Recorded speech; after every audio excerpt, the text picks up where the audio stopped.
now. Hello, Hi. bonjour. Oh, Welcome to the official start of Laurentian Pride Week. I'm so proud to be standing here right now to highlight for you some of the great work that's being done on our campus. Walking around the university, I'm seeing more and more rainbows in the doors. Welcoming and signaling to everyone, you are accepted here. I like to be able to see a rainbow in every door. For Laurentian to be the most welcoming place it can be for everyone who walks through our doors. We aren't there yet, but progress is being made. I'd like to take this opportunity to highlight for you the efforts of Phil Rimmer, who has been working towards creating a safe space up at Huntington University. I'm happy to share that one of his classrooms is now an official delegated safe space for students. I'd also like to thank Jen and Joelle for the work they've done on the climate survey.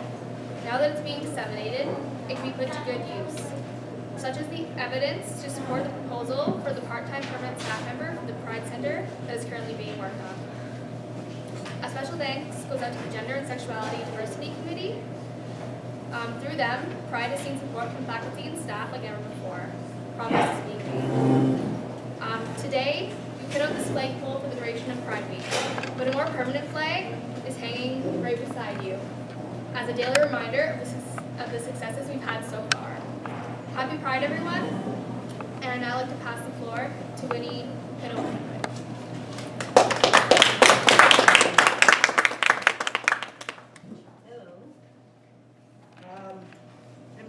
I'm too short for something like that. I just want to introduce myself. I'm Winnie Piruanukut. I'm UP Eskimo from Alaska. I got married in Chicago to Ojibwe guy from Manitoulin. And our first born, when he was born, I noticed right away he was not the regular kind of young baby boy, but he had feminine, right away I noticed he had feminine ways of doing things. So I kind of watched him throughout my life. And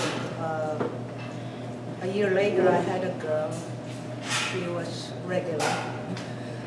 And but she was a tomboy. She'd play with the trucks and trains, and my son would play with the dolls and dishes and pretend cooking.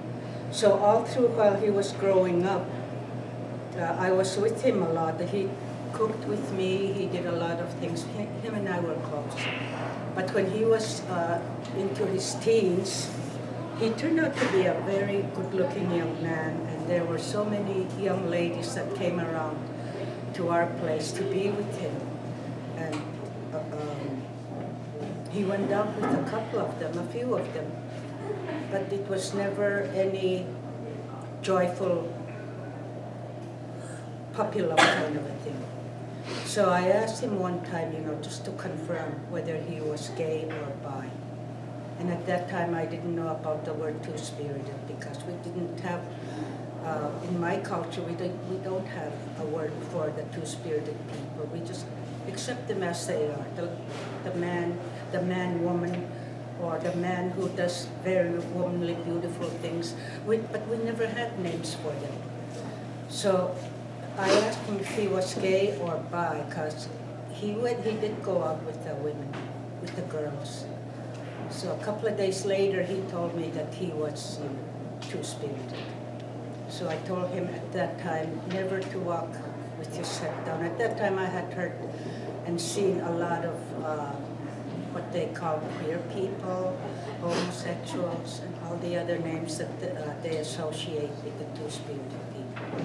So I told him, don't be ashamed of who you are. Don't walk around with these names that people call. And one of the things that I heard that really hurt me probably more than him was when they came out with faggots and all the other awful names they have nowadays from supposedly the straight people.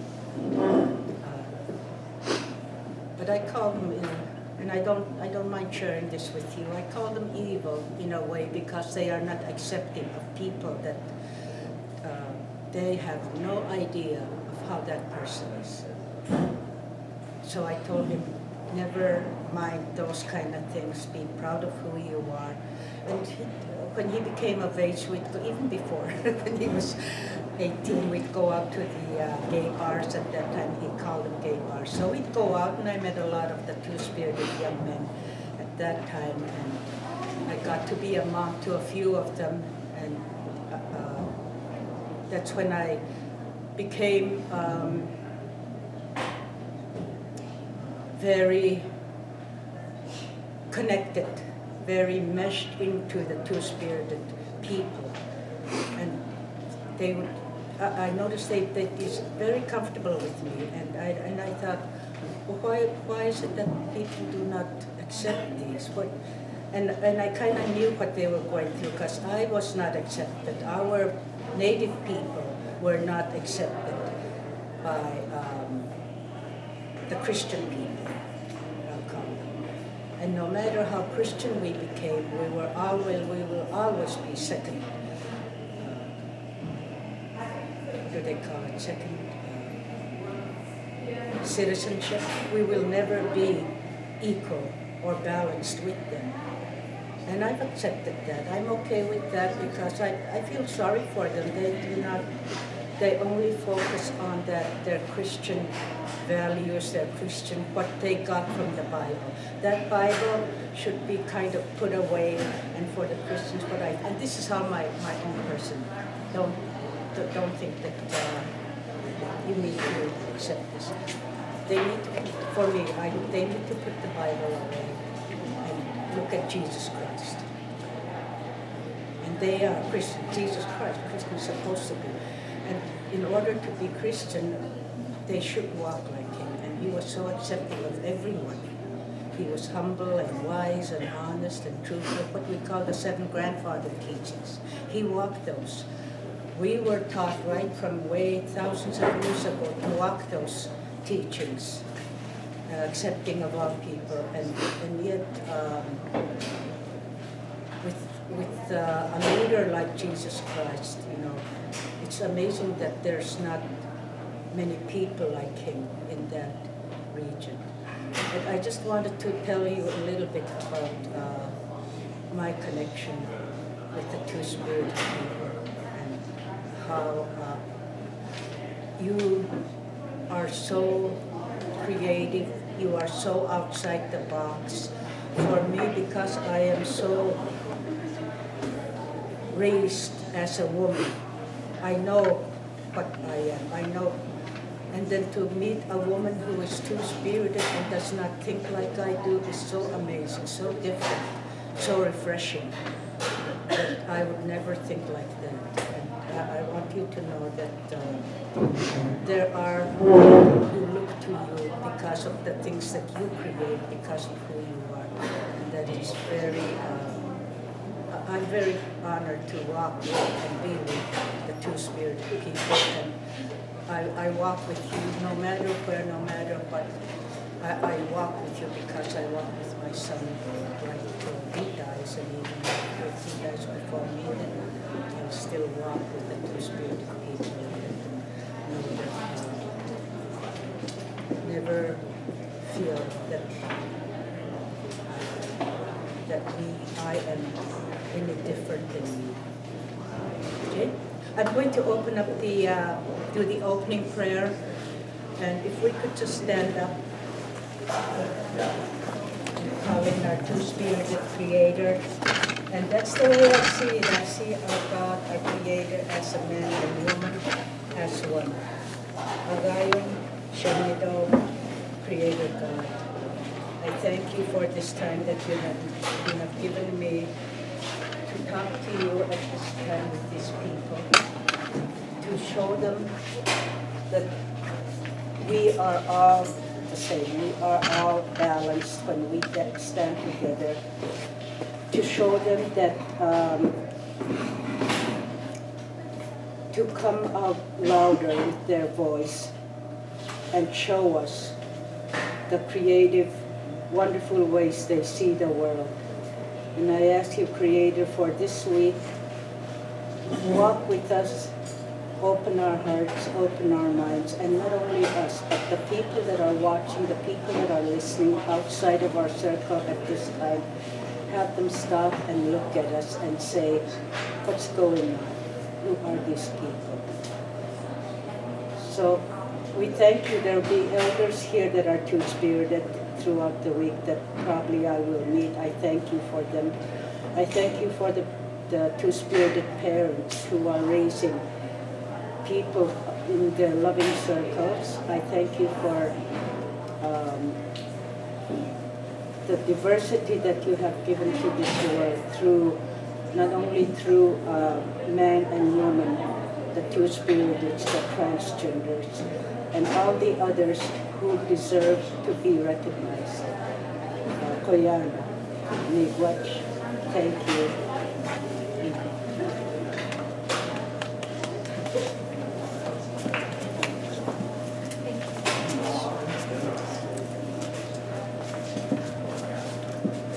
Next, I'd like to call forth an individual who's been a great supporter and ally to us here at Laurentian, especially through the Gender and Sexuality Diversity Committee. Vice President Academics, Dr. Kerr.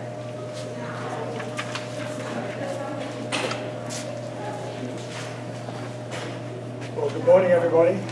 Bonjour à tous. Je suis à la cancer. Cette cérémonie est d'accord sans deux symboles. Et le sens de ces symboles peut être différent pour chacune des personnes ici.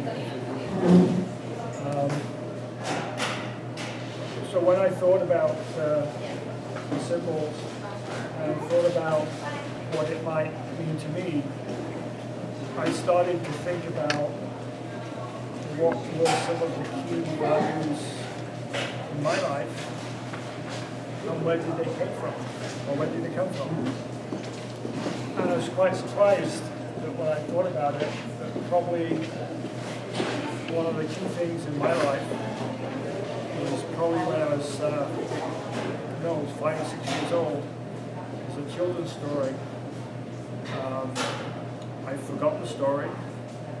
I've forgotten most of the names of the characters in that story. But there was one that had a name something like, I have to read this because I keep forgetting, Mrs. B as you would be done by. Right?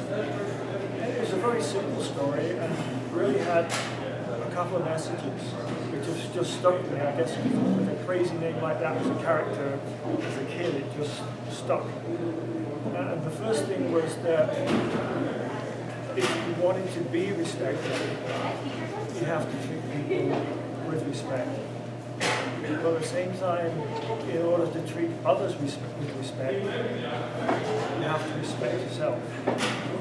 So I can't claim that I've always achieved this, but I certainly try. And I have tried throughout my life. So in some sense, when I think of pride, I guess it reminds me that we should all be able to take pride in who and what we are. And also to be able to respect and see in others the things which they might be able to take pride in. So I guess my message is simple in one sense, is to thank you, merci, Rich, for including me in the ceremony and giving me the opportunity to think about things that were valuable to me in my life that would help take me through. So really, my word to you is thank you to you for reminding me of what's important in my life. So thank you.